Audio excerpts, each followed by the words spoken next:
But we begin with the latest developments in what are now the multiple investigations into the aftermath of the 2020 election and of the assault on the Capitol. That's right. Just this morning, former Vice President Mike Pence says he would consider testifying before the January 6th House Select Committee if asked. Pence is a central figure to the committee's investigation into the insurrection. He's expected to have valuable information about the days leading up to and during the riots, given his proximity to the former president. Pence says he has to consider the unprecedented nature of a request to testify before moving forward. Any invitation to be directed to me, I would have to reflect on the unique role that I was serving in as vice president. It'd be unprecedented in history for a vice president to be summoned to testify on Capitol Hill. But as I said, I don't want to prejudge. If there's ever any formal invitation rendered to us, we'd give it due consideration. The former vice president went on to say it is his duty to uphold his constitutional oath to the American people. The committee released a statement simply saying it will not comment.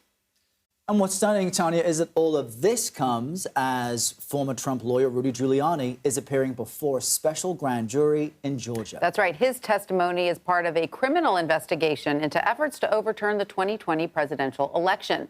The former New York City mayor and former Trump lawyer arrived at the Fulton County Courthouse this morning. Atlanta prosecutors informed him Monday he has emerged as a target in their ongoing inquiry. Giuliani is one of former President Trump's most outspoken advocates. CBS News investigative reporter Graham Cates joins us now to talk about all of this. Graham, great to see you. So with Rudy Giuliani being a target, what are prosecutors aiming to discover? What are they seeking to learn through today's testimony? Well, what we know is that at the very least, they want to ask him about an appearance he made before the Georgia state legislature in which he pushed some of the election misinformation that we've heard about, as well as some of the other kind of public statements he's made. And we also know some of the other people that they've spoken to include this group of Georgia Republicans who are the so-called fake electors. And what we're beginning to see is that they're examining this period in time for how this entire group around Donald Trump behaved and if they coordinated with each other.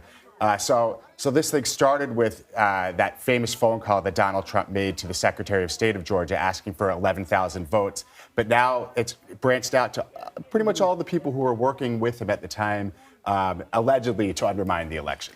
And how much real information is he required to provide today? Is it likely that he will circumvent or, simply not answer some of the questions provided?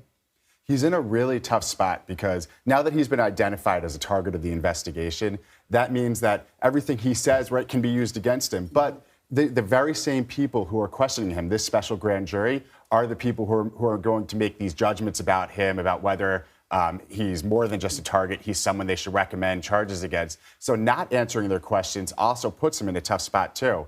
I've asked his lawyer, one of his lawyers, what the advice is for him going in. And the best I could get is that it changed.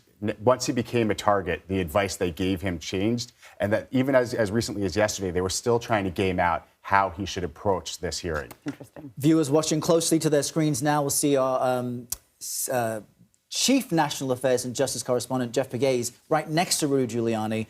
He asked him how he got to the courthouse when he arrived earlier today. I just want you to quickly listen to what Mr. Giuliani had to say. How did you get here? Did you fly? Did you take the train? I know you didn't take the bus. I'll give you one answer. Okay, just trying to get something there, but explain why what Giuliani is referring to here and why lawyers were unsuccessful in delaying even today's testimony. That's a really great moment, right? So last week, they had asked for him to postpone through the end of the month, at least, his appearance here. And his lawyers said that he wasn't medically cleared to fly down from New York, where he lives, because earlier this summer, he received a heart stent operation. And the judge there was very funny. He said, John Madden used to travel the country by RV. You can take a train, a bus, or an Uber down here. And so that's why Jeff was asking that question. And he wouldn't elaborate. But right. He found a way. He found a way down there. And we know he didn't walk. We know he didn't walk. That's right. All right. So what is the latest on Georgia investigators' efforts to compel Senator Graham to testify? We know that that's out there as well. We're waiting to hear, what's going to happen with Graham. Yeah, so he was ordered to appear next week, but whether that actually happens is unclear. As of this morning, I was told by his spokesperson that his lawyers are, right now as we speak, in fact, working on his appeal. Senator Graham says he wants to bring this, if he can, as high as he can up the chain of courts, because he thinks that everything he was doing in the aftermath of the election was part of his legislative duties, or at least that's what he's saying he believes, and that those duties are covered by the Constitution and that you can't be investigated for the things you do as a legislator. And of course, the prosecutors and actually the judge who ordered him to appear said, there's a fine line between what you're doing for legislation, research you do for legislation, and being a politician advocating for one of your allies. Yeah. And I think the judge had also said what you're saying isn't lining up with what we're hearing from so many other people, so we need you to kind of testify and speak about it. What's happening in Georgia is just a very big deal in general, right? Yeah, exactly. So there are these two famous phone calls that Lindsey Graham made to the Secretary of State of Georgia, Brad Raffensperger. And Lindsey Graham said, I was getting ready to certify the election. I'm doing my job as a senator, and that's why I called him. But Raffensperger said, no, that wasn't how I interpreted the phone call.